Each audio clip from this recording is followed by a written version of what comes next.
Kryetari i Parlamentit Ilir Meta deklaroi sot se Parlamenti do të përmbushë të gjitha detyrimet kushtetuese dhe ligjore për sa i përket shqyrtimit të dekretit të presidentit për guvernatorin. Presidenti ka përmbushur obligimet e tij kushtetuese, edhe Kuvendi do të përmbush detyrimet e tij kushtetuese dhe ligjore.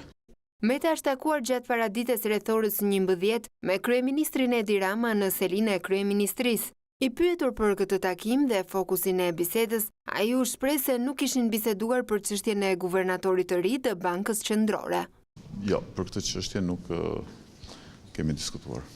Ndërsa ndërkombëtarët janë kërkuar si garant nga opozita, kryetari i Kuvendit thotë se mazhoranca ka plotësuar të gjitha kërkesat. Unë besoj se janë plotësuar të gjitha kushtet dhe janë pjekur të gjitha kushtet që opozita të marrë gjitha përgjegjësitë e saj në Kuvendin e Shqipërisë.